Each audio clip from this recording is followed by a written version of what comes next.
Welcome.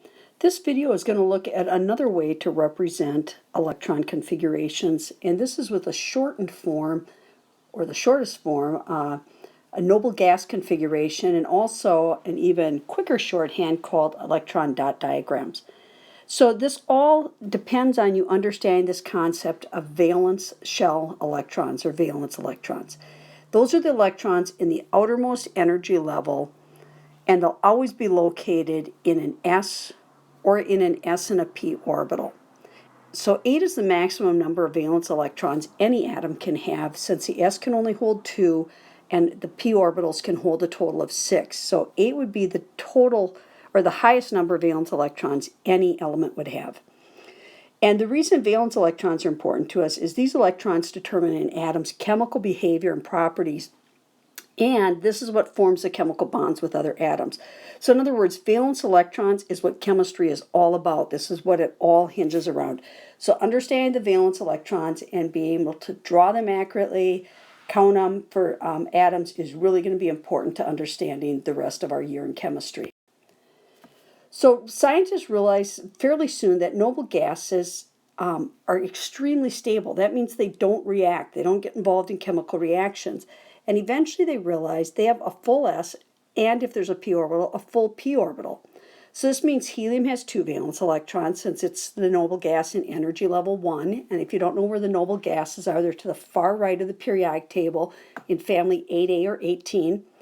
And then the other noble gases, neon, argon, krypton, xenon, and radon, they all have 8 valence electrons. And again, this is important because noble gases don't react, and the question is why? So something about having a full outer shell, either this 2 or in most cases 8 valence electrons, makes an atom really stable. So chemical reactions seem to be all about other atoms getting more stable by either gaining or losing or even sharing electrons to get to that 8 in their outermost shell. So the expression I like to use is 8 is great, but 2 will do, because for hydrogen, helium, lithium, beryllium, and boron, those 5 smallest atoms, they'll actually gain or lose electrons to get down to just the 1s, and so just 2 electrons would be enough. So if we look at the noble gas configurations, helium has just 2 electrons, so it only uses the 1s orbital, only has the 1 energy level. So its configuration is 1s2. And then neon has 10, and so it's 1s2, 2s2, 2p6, and you can follow on down. And what I've done is, in red I've shown where the outer electrons are, and then the black represents the inner electrons. And what I want to point out to you is a pattern here where if you look at the inner electrons for neon, its inner electrons is the same as helium's configuration. And if I look at the inner electrons for argon, that's exactly the same as the whole configuration for neon. And the inner electrons for krypton, guess what? It's exactly the same as the configuration for argon. And xenon, getting quite a bit bigger, but it still has the exact same configuration as what krypton does. And finally, radon's inner electrons take on the exact same configuration as xenon. So when scientists realized this, they thought, instead of writing all this out, I could write neon as helium 2s2, 2p6. But it's not really helium, it's just electrons in the same configuration as helium, so we put brackets. And so then argon could be represented by showing that its inner electrons, or its first 10 electrons, arrange themselves like neon, and then it has 3s2, 3p6. And krypton has its first, how many is that? Bunch of them, 2, 4, 10, 12, 18. First 18 electrons, so I should know that, look like argon, duh.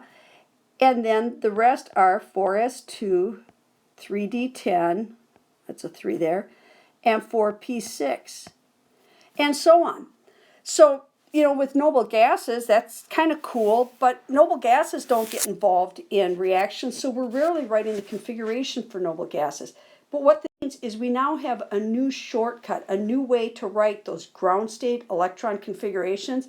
Remember, the ground state configuration was nicer than doing the boxes for the orbital diagram, but they can still get very long. So now we're going to shorten them up to what we call the noble gas configuration. So it represents only the bonding or the outer electrons. These are the important electrons to chemists. And the noble gas in brackets shows the electrons for the inner energy levels, the ones that don't get involved in reactions, at least not very often. So the electron notation is going to show just the outer electrons, and we're going to use a noble gas in brackets to show all those inner electrons. So let me show you an example for oxygen. Oxygen is number 8, and more importantly, it's in period 2. And the noble gas for period 1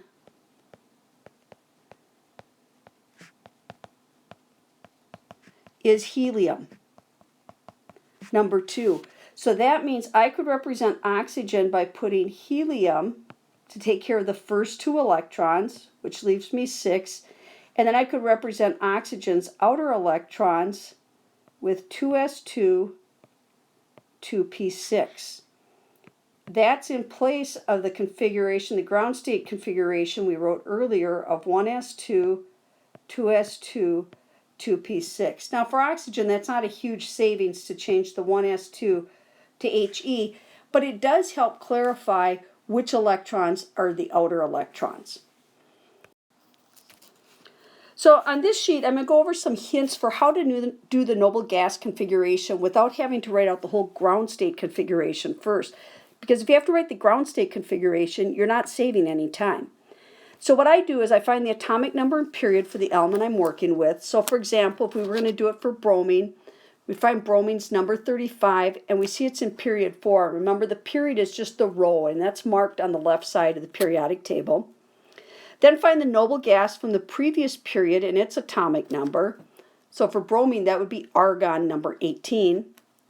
Then you're going to write the noble gas in brackets, or argon in brackets, and this equals or represents the inner electrons.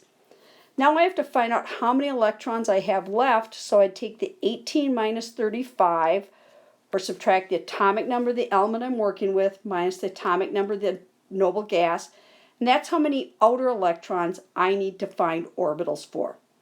Now how do I know which orbital to start with? Well, every energy level starts by filling up the s, so I should start with the period that bromine's in, 4, and with the s orbital. So I go to my off-bow diagram and find where 4s begins and go ahead and fill up the rest of them. So let's look at an example. If you feel like you know what you're doing, feel free to pause here and try this on your own. Otherwise, I'm going to go ahead and work through my method for calcium.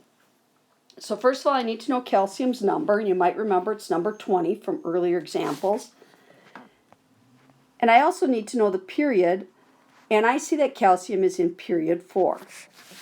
So my noble gas from the row before, from the period before, period 3, has noble gas argon. And argon happens to have 18 electrons. So when I put argon in brackets, I have just taken care of 18 of the 20 electrons. So that means I only have 2 electrons left to place in orbitals. And so I go to the 4th energy level, because that's the period calcium is in, and I fill up the s orbital first, and the s orbital is able to hold 2. So that's it for calcium's configuration.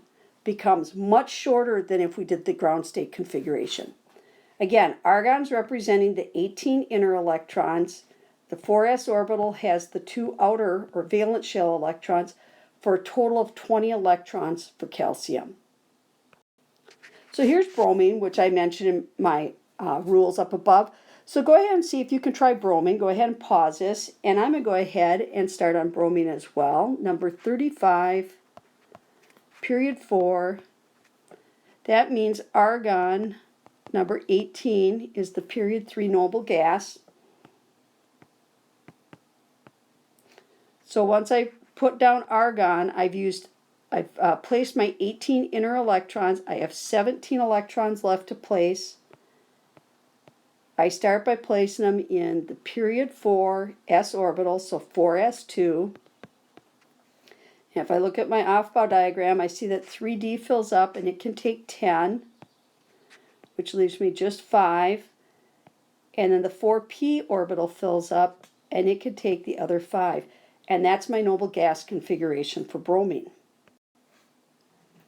For nickel, if I look nickel up, it's Ni, and nickel is number 28, and it's in period 4. And nickel is in that B group in the middle there, kind of no man's land. And my noble gas is still argon. I guess I could have taken something other than a period 4. But I go ahead and put argon down. That leaves me 10 electrons. Once again, the 4s fills up next. But now I only have 8 electrons left, so I'm going to finish by putting 3d8, and that is nickel's configuration. The last way that scientists represent electrons, specifically the valence shell electrons, is they shorten it up. The shortest method is electron dot diagrams. It's even quicker than the noble gas, but of course that means there's even less information. So orbital diagrams are going to give you the most information, ground state electron diagrams, slightly less, noble gas configurations, even less. Electron dot diagrams, they're going to give you just the most basic information, and that is simply the number of valence electrons. So it shows only the element symbol and a dot for each valence electron it has. And the convention or method is that you put one dot on each side of the symbol, and then you start doubling them up.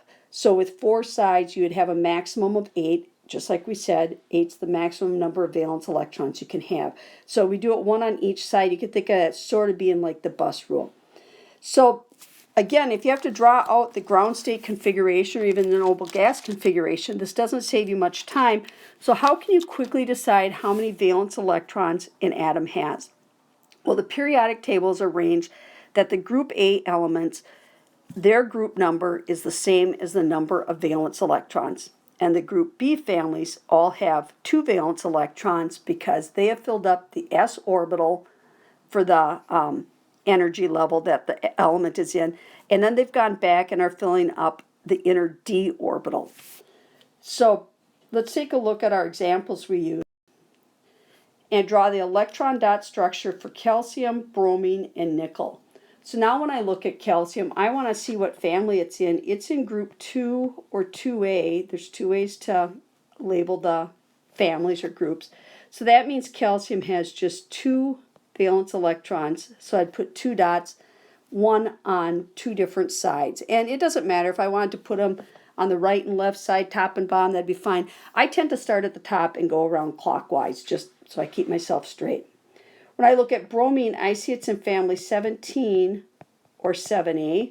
So that means bromine has a total of 7 valence electrons. So again, I'd put 1 on each side, and then I'd go back and go ahead and double those up until I have 7, and that would be bromine's electron dot diagram. Nickel, number 28, is in family 10, or that's considered 8B.